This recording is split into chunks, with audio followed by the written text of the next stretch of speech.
ஐயப்பனின் மகிமையினை அறிந்து கொள்ளுவோம் வாருங்கள். ஆத்மாவின் ஜோதியினை உணர்ந்து கொள்ளுவோம் வாருங்கள். ஐயப்பனின் மகிமையினை அறிந்து கொள்ளுவோம் வாருங்கள். ஆத்மாவின் ஜோதியினை உணர்ந்து கொள்ளுவோம் வாருங்கள். பிறப்பெடுத்த ரகசியத்தை புரிந்து கொள்ளுவோம் வாருங்கள்.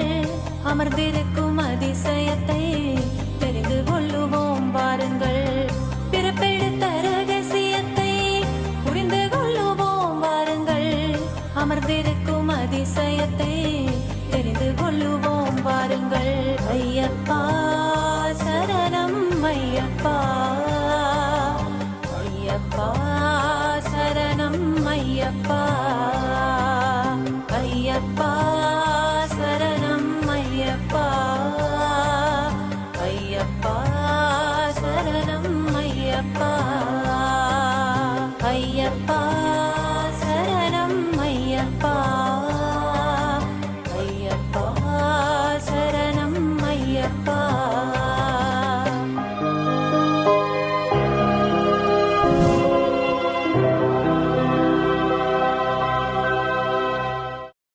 அச்சங்கோவில் அரசே சரணம் ஐயப்பா, ஆரியங்காவு ஐயாவே சரணம் ஐயப்பா, அச்சத்தை தீர்ப்பவனே சரணம் ஐயப்பா, அகந்தையை அழிப்பவனே சரணம் ஐயப்பா, ஓம் சுவாமியே சரணம் ஐயப்பா. அன்பார்ந்த நேயர்களே, ஐயப்பனுடைய இந்த மகிமையின் சிறப்பு நிகழ்ச்சியில் இன்று நம்மிடையே ராஜயோக மூத்த ஆசிரியை உஷா சகோதரி அவர்கள் கலந்திருக்கிறார்கள். சகோதரி அவர்கள் பிரம்மா குமாரிகள் கேரள மாநிலத்தின் ஐயப்பன் பிறந்து வளர்ந்த பூமியான பத்தினாம்திட்டு மாவட்டத்தினுடைய பிரம்மா குமாரிகள் சேவை ஒருங்கிணைப்பாளராக இருந்து வருகிறார்கள். கடந்த 35 ஆண்டு காலமாக ராஜயோக கல்வியை பயின்றும் பயிற்றுவித்தும் வருகிறார்கள்.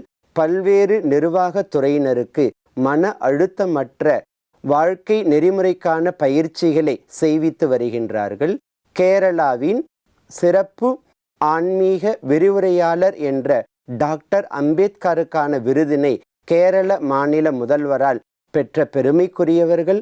மேலும் ராஜயோக கல்வி மற்றும் அறக்கட்டளையின் மூலமாக நடத்தப்பெற்ற சைக்கிள் யாத்திரை, பாத யாத்திரைகளை தலைமையேற்று வழி நடத்திய பெருமைக்குரியவர்கள் சகோதரி நம்மிடையே கலந்திருக்கிறார்கள்.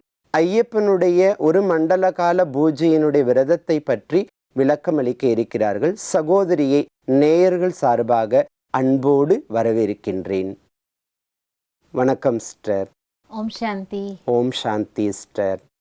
மாளிகைப்புறத்தாயி, வருடம் முழுவதுமே சன்னிதானத்தில் ஐயப்பனை தரிசனம் செய்வதற்கான வாய்ப்புகள் இருந்தாலும் மலையாளம் தமிழ் மாதத்தின் முதல் 5 நாட்கள் சன்னிதானத்தில் ஐயப்ப பக்தர்கள் ஐயப்பனை தரிசனம் செய்வதற்கு வாய்ப்பு உள்ளது. இருந்தாலும் கார்த்திகை மாதம், மார்கழி மாதம், இந்த ஒரு மண்டல காலம் 48 நாட்கள் முழுவதுமே சன்னிதானம் திறந்து இருந்து தரிசனம் செய்வதற்கான சிறப்பு, அதனுடைய பயன்கள் என்னென்னங்கிறத கொஞ்சம் விளக்குனீங்கன்னா அருமையாக இருக்கும்.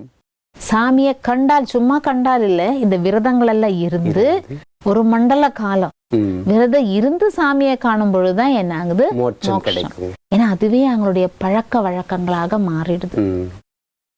இப்ப அந்த ஒரு மண்டலத்துக்கு அவ்வளவு பிராதானியம், இம்பார்ட்டன்ஸ் இருக்கு. சில ஆயுர்வேத ட்ரீட்மெண்ட்ல கூட அவங்க அப்படி சொல்றாங்க, ஒரு மண்டலம் சொல்றாங்க. இந்த ட்ரீட்மெண்ட் நீங்க ஒரு மண்டலம் எடுங்க, இந்த மருந்து நீங்க ஒரு மண்டலம் சாப்பிடுங்க. ஏன்னா அந்த ஒரு மண்டலத்துக்கும் நம்முடைய அந்த பழக்கம், நம்ம பாடிக்கும் ஒரு செட்டப் இருக்குது. அது நம்ம ரத்தத்துல, நம்ம மனசுல, நம்ம உடம்புல அப்படியே ஊறிடுது. அப்ப அது நம்முடைய வாழ்க்கையில காலத்துக்கு இதுக்கு இந்த உடல் அழிந்தால் கூட அது அந்த ஆத்மாவோடவே வந்துருது. அதனால்தான் அந்த மண்டல காலத்துக்கு அவ்வளவு இம்பார்ட்டன்ஸ். அதுவும் அந்த குளிர் நேரத்துல இப்படி குளிக்கணும்னு நினைச்சு பாருங்களேன். யாராவது மாலை போடாதவங்க அந்த நேரத்துல எந்திரிச்சு பண்ணுவாங்களா? நினைச்சு பார்க்க கூட முடியாது. இந்த காலங்காத்தால நல்லா இழுத்து போத்தி தூங்குற நேரத்துல இந்த மாலை போட்டா எப்படி ஒரு பவர் வருது பாருங்களேன். அவங்களுக்கு உடலை மறந்துடுறாங்க. ஆனா உடலை மறக்கிறாங்க தான். ஆனா அவங்களுக்கு அந்த உடல்ல இருக்கக்கூடிய அந்த சைதன்யம், ஆத்மாவை உணர மாட்டேங்கிறாங்க. இந்த புருவ மத்தியில ஒரு உயிர் சக்தி இருக்கு, ஒளிப்புள்ளி வடிவமாக இருக்கு. அதுதான் ஆத்மான்னு சொல்றது பாருங்க. நம்ம நம்ம கோயிலுக்கு போனோம்னா அந்த விளக்கு ஏத்துறாங்க இல்லைங்களா, அதான் ஆத்ம ஜோதி, ஆத்ம தீபம். அந்த ஒரு உணர்வு நம்ம இருக்கும் பொழுது நம்ம மண்டல காலம் முடிஞ்சாலும் மாலையை நம்ம அவுத்தாலோ அந்த ஆத்மாங்கிற உணர்வுல இருக்கக்கூடியவங்களுக்கு மாலையை போடும் பொழுது என்னெல்லாம் பழக்க வழக்கங்கள் அவங்களுக்குள்ள இருந்துச்சோ அது என்ன ஆகுது, அவங்களுடைய சம்ஸ்காரத்துல ஊறிடுது. ஊறும் பொழுது இந்த மாலையை அவுத்தாலும் அவங்களுக்கு அதுலயே வாழ முடியும். அவங்களால அந்த ஒரு நினைவிலேயே அவங்களால வாழ முடியும். ஆனா திரும்ப அவங்க என்ன பண்ணிடுறாங்க, விட்டுடுறாங்க. ஏன்னா அவங்களுக்கு என்ன இல்லை, அந்த ஆத்மாங்கிற அந்த உணர்வு இல்லை. அதுதான் பிரம்மகுமாரிகள் சொல்லி கொடுக்குறாங்க. நீங்க இந்த உடல் அல்ல, நீங்க ஒரு உயிர் சக்தி, ஆத்மா, அழிவற்றது, அழிக்க முடியாதது. இந்த உடலால நீங்க என்னெல்லாம் செய்யறீங்களோ அதனுடைய விளைவு ஆத்மா எடுத்துட்டு போகுது. அதுக்கு தகுந்த மாதிரி உங்களுக்கு பிறவி கிடைக்குது. அதனாலதான் சின்ன சின்ன குழந்தைங்கள ரொம்ப பக்தியா இருப்பாங்க. சின்ன குழந்தைங்கள ரொம்ப பக்தியா இருப்பாங்க. ஏன்னா அந்த ஆத்மாவுடைய முஜென்ம சம்ஸ்காரம். ஒரிஜினலி ஆத்மா நல்ல சம்ஸ்காரம் உள்ளதுதான். அதனாலதான் நம்ம பார்த்திருக்கோம் சின்ன குழந்தைங்க. இப்ப எங்க வீட்லயே நமக்கு சின்ன குழந்தைங்க நிறைய, ஒரு 3-4 பேர் இருக்காங்க. அவங்கெல்லாம் காலம் காத்தால ஏந்திரிச்சிருவாங்க. நல்லா நமக்கு தூக்க வர நேரத்துல அவங்க ஏந்திரிப்பாங்க. 4 மணி 5 மணி போல ஏந்திரிச்சு அவங்க அழ ஆரம்பிப்பாங்க. இல்ல கைய காலெல்லாம் ஆட்டி ரொம்ப ஃப்ரெஷ் ஆயிடுறாங்க, ஏந்திரிக்கிறாங்க. ஏன்னா ஒவ்வொரு ஆத்மாவனுடைய ஒரிஜினாலிட்டி என்ன அப்படின்னா அந்த தெய்வீகத்தன்மை தான். கோயில் பாருங்களேன், காலையில தானே திறக்கிறாங்க இல்லைங்களா? பாருங்க இப்ப திருப்பதி எல்லாம் வெடி காலையில. அதே மாதிரி சபரிமலை நடை திறக்கிறது 3:30 மணிக்கு. அதே மாதிரி குருவாயூர் கேரளால 3:30 மணிக்கு, சோட்டானிக்கரை 3:30 மணிக்கு. இந்த மாதிரி பெரிய பெரிய கோயில் எல்லாம் நல்லா அந்த ஒரு சம்பிரதாயப்படி பூஜை பண்றவங்க எல்லா கோயிலுமே அந்த பிரம்ம முகூர்த்தத்துலதான் திறக்கிறாங்க, அதிகாலையில திறக்கிறாங்க. குழந்தைங்க கூட அந்த நேரத்துலதான் எழுந்திரிக்கிறாங்க. ஏன்னா ஆத்மா பரமாத்மா குழந்தை. அப்ப பரமாத்மாவுடைய குணம் அந்த இப்ப அப்பாவுடைய குணம் பிள்ளைங்களுக்கு இருக்கு இல்லைங்களா? இல்லையா? இப்போ உங்க கூட உங்க அப்பா கூட ரொம்ப பக்தியா சபரிமலைக்கெல்லாம் போயிட்டு வந்தனால்தான் உங்களுக்கு அந்த ஒரு குணம் வந்திருக்கு இல்லைங்களா? அதே மாதிரி பரமாத்மா குழந்தை ஆத்மா. அப்ப ஆத்மால அந்த சம்ஸ்காரம் இருக்கிற தொட்டுதான் அந்த குழந்தை வெடிகாலையில ஏந்திரிக்குது. ஆனா இன்னைக்கு தாய்மார்கள் காலையில ரொம்ப தூங்குறதுனால குழந்தையும் தூங்க வச்சிடுறாங்க. ஸ்கூலுக்கெல்லாம் குழந்தைங்களுக்கு இப்ப லாக்டவுன், ஸ்கூலுக்கு போக வேண்டாம், வீட்டுல போய் பாருங்களேன், பசங்க 8 மணி வரை தூங்குறாங்க. அந்த பழக்கம் அவங்க பெற்றோர்கள் அந்த பழக்கத்தை இல்லாத ஆக்கிடுறாங்க. ஏன் இவங்களுக்கு தூங்கணும்? ஆனா ஒரிஜினலி ஆத்மா சாத்வீகமானது, இறைவனுடைய குழந்தை ஆத்மா. அதான் அந்த காலையில எல்லா கோயிலுமே காலையில தான் திறக்கிறாங்கன்னு சொல்றீங்க. எல்லாம் பாசிட்டிவ் எனர்ஜி. நைட்டு ரொம்ப லேட்டா மூடுறது எது? மது அருந்தக்கூடிய கடைகள், சினிமா தியேட்டர். எஸ், இதெல்லாம் என்ன ஆகுது, நைட் எல்லாம் இருக்குது. ஆனா வெடிகாலையில திறக்கிறது கோவில்கள், புனித இடங்கள், கோவில், சர்ச்சு. அந்த மாஸ்க் எல்லாம் பாருங்களேன், காலையிலேயே அந்த பாங்கெல்லாம் ஊதுவாங்க. அதெல்லாம் பாசிட்டிவ் எனர்ஜி. ஏன்னா அந்த வெடிகாலையில இறைவனுடைய பவர் இந்த பூமிக்கு வரக்கூடிய நேரம். அப்ப அந்த ஆத்மாங்கிற உணர்வுல நம்ம இந்த மாலை போடும் பொழுது, அந்த விரதத்தினுடைய அடிப்படை நம்ம இருக்கும் பொழுது இறை ஞானத்தை கேட்கிறோம்னு வச்சுக்கோங்களேன், நமக்கு டக்குன்னு அது ஏத்துக்க முடியுது. டக்குன்னு நம்ம உடல்ல நம்ம மனசுல அது போயிடுது. ஏன்னா மனசு அவ்வளவு தூய்மையா இருக்கிறதுனால ஏத்துக்க முடியுது. அதனால அந்த 2 மாசத்துக்கு அவ்வளவு ஒரு முக்கியத்துவம் இருக்குது. அந்த 2 மாசத்தினுடைய பழக்கங்கள் நம்முடைய வாழ்நாள் முழுக்க நம்மளால மெயின்டைன் பண்ணக்கூடிய பதிவாயிடுது. அதனாலதான் அந்த 2 மாசத்துக்கு அவ்வளவு இம்பார்ட்டன்ஸ் கொடுக்க, ஒரு மண்டல காலம் அவ்வளவு முக்கியத்துவம். நல்லது சிஸ்டர் மாளிகைப்புறத்தம்மனை, நீங்க சொல்றதுபடி பார்த்தாக்க அதிகாலையில எழுவதனுடைய சிறப்பு நம்முடைய பழக்க வழக்கங்களை அமைப்பதற்கு, உருவாக்குவதற்கு ரொம்ப பேர் உதவியா இருக்கு. இந்த அடிப்படையில ஒரு மண்டல காலம், இந்த 48 நாட்கள் கார்த்திகை மாதம், மார்கழி மாதம் விரதம் இருந்து சன்னிதானத்துல ஐயப்பனை தரிசனம் பண்றதுனால நல்ல பழக்கங்கள் நமக்கும் நம்ம குடும்பத்துக்கும் சமூகத்துக்கும் நீங்க சொன்ன நேர்மறையான அந்த வைப்ரேஷனை பரப்புறதுக்கு பேர் உதவியா இருக்குன்னு சொல்லுவாங்க. அந்த 2 வேளை சரணம் வேற போடுறோம். இவ்வளவு பாசிட்டிவ் எனர்ஜி அந்த இடத்துல வருது, நம்ம மனசுல வருது, அந்த குடும்பத்துக்கு எல்லாம் போய் சேருது. தொடர்ந்து இல்ல அந்த 2 மாசம். இந்த அதிகாலை நேரம் சொல்றது எத்தனை மணியில இருந்து நீங்க சொன்னீங்க 2ஆம் ஷோ நடக்கிறது நெகட்டிவ் எனர்ஜியாக இருக்குது.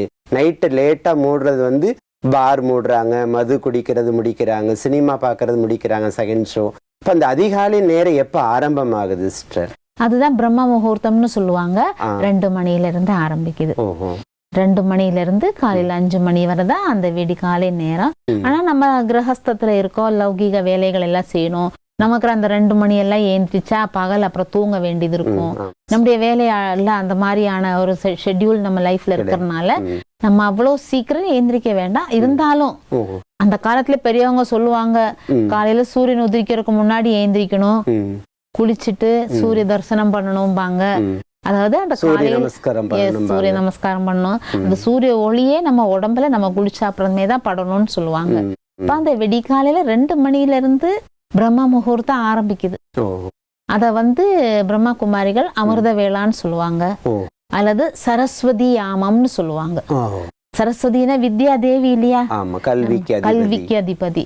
அது நம்ம புத்தியில அறிவு திறக்கிறது, நம்ம புத்திக்கு அறிவு கிடைக்கிறது அந்த விடிகாலையில இந்த பிரம்ம முகூர்த்த நேரம் தான்.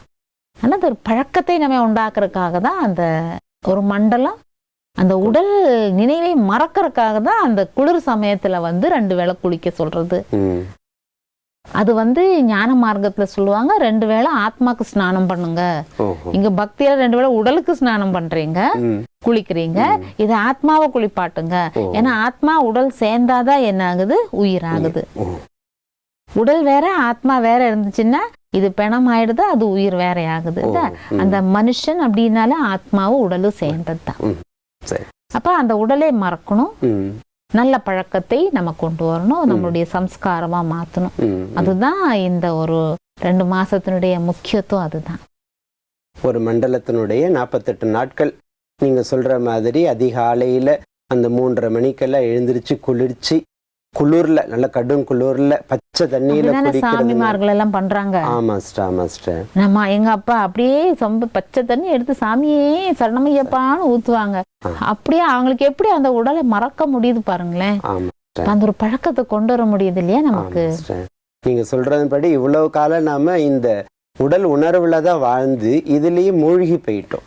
ஆன்மீகத்துல நீங்க சொல்றத வச்சு பாத்தீங்கன்னா ஆத்ம உணர்வை பழக்கமா கொண்டு வரதுக்கு இவ்வளவு காலமும் தேக உணர்வு நமக்கு பழகிடுச்சு. இந்த பக்தியின் மூலமா ஞானத்தினுடைய ஆத்ம விழிப்புணர்வு கொண்டு வரதுக்கான ஒரு பயிற்சி தான் நீங்க சொல்றது படி பார்த்தா ஒரு மண்டல கால கார்த்திகை மாதம், மார்கழி மாதம் நம்ம விரதம் இருந்து பக்திய சன்னிதானத்துல ஐயப்பனை தரிசிக்கிறதுன்னு எடுத்துக்கலாம் சிஸ்டர். எடுத்துக்கலாம், அப்படி எடுத்துக்கலாம். நல்லது சிஸ்டர்.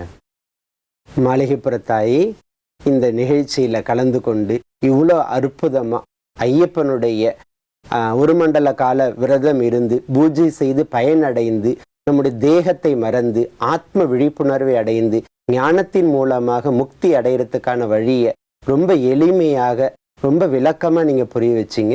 உங்களுக்கு எங்களுடைய நன்றியை தெரிவித்துக் கொள்கின்றோம். ஓம் சாந்தி. ஓம் சாந்தி சிஸ்டர். சாமி சரணம். சாமி சரணம். என்ன நேயர்களே, நிகழ்ச்சியை கண்டு கழித்தீர்களா? இந்த அருமையான ஐயப்பனின் மகிமையின் நிகழ்ச்சியில் சகோதரி அவர்கள் நமக்கு மிக அழகாகவும் தெளிவாகவும் கார்த்திகை மார்கழி மாதத்தினுடைய ஒரு மண்டல கால விரதம் இருந்து நம்முடைய பழக்க வழக்கங்களை மாற்றி ஆழமான சம்ஸ்காரத்தை உருவாக்கி ஞானத்தின் மூலம் நாம் எப்படி முன்னேற்றம் அடைவது என்பதை ஆன்மீக ரகசியங்களாக விளக்கமளித்தார்கள். மீண்டும் ஒரு நிகழ்ச்சியில் உங்களை நான் காண்கின்றேன். நன்றி, வணக்கம். ஐயப்பனின் மகிமையினை அறிந்து கொள்ளுவோம் வாருங்கள், ஆத்மாவின் ஜோதியினை உணர்ந்து கொள்ளுவோம் வாருங்கள்.